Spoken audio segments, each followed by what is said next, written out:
It's your boy Jarrell coming to you from Colossal Boxing Talk, and today I want to discuss the Canelo Alvarez-Alfredo Angulo pay-per-view, going over 350,000 pay-per-view buys this past weekend.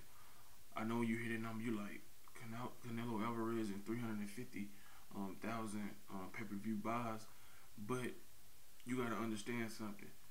He's just coming off of the second biggest pay-per-view in terms of buys of all time, and he was the co-star along with the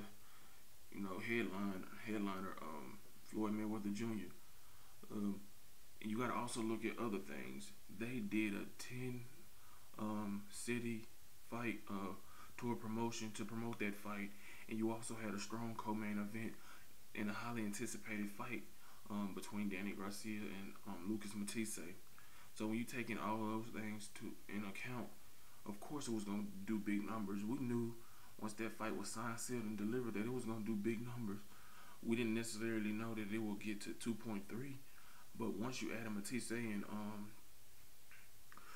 Garcia to it, along with the big following that Canelo Alvarez has, along with Mayweather, it was sure to do big numbers, and that it did. And you fast forward to last weekend, Canelo Alvarez decided to fight Alfredo Angulo, who was coming off a loss at the hands of Erislandy Lara, where he was knocked out in the 10th round. People didn't like this decision. They felt, how could you choose the loser of a fight as your comeback fight instead of fighting Lara?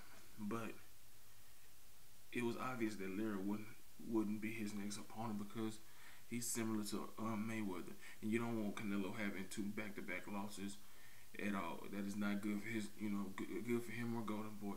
He's the future cash cow, and his performance last week was tremendous. It was a terrific offensive display of skills. He punished Angulo from the opening round until the moment it was stopped by Tony Weeks when he landed a beautiful, brutal uppercut that snapped the head of Angulo back. And then you gotta also take in other things in consideration for this card. Omar Figueroa, a talented up-and-coming fighter, was supposed to be in the opening bout against Ricardo Alvarez, Canelo's older brother, but had to pull out because of a hand injury. So that was a big blow to the pay-per-view.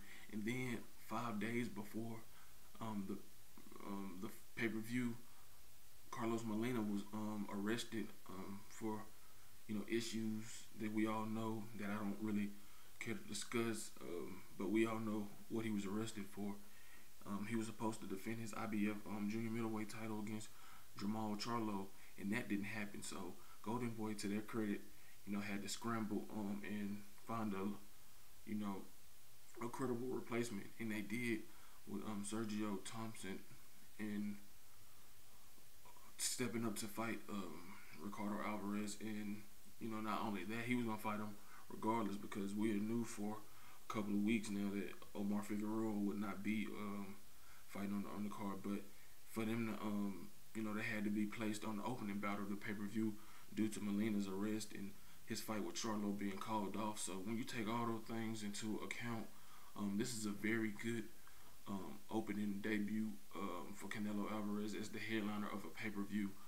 We don't know the final numbers yet, but Showtime and Richard Schaefer, along with ESPN's Dan Raphael, are reporting that it did well over 350,000 pay-per-view buys. So that is excellent for his first pay-per-view as a headliner, and I look for that number just to grow. Say what you want about the guy. He has charisma, he has power, he has everything you want in a young fighter. And he has a big following, so he's young, so he's only gonna get better, and the sky's the limit for him as far as his marketability and what he can do in the sport of boxing. But those are just my thoughts on Canelo Alvarez and Alfredo Angulo doing good numbers in his first pay-per-view as a headliner. Like, comment, and subscribe to Colossal Boxing Talk. Also like our page on Facebook at Colossal Boxing Talk. Until next time, I'm out. Peace.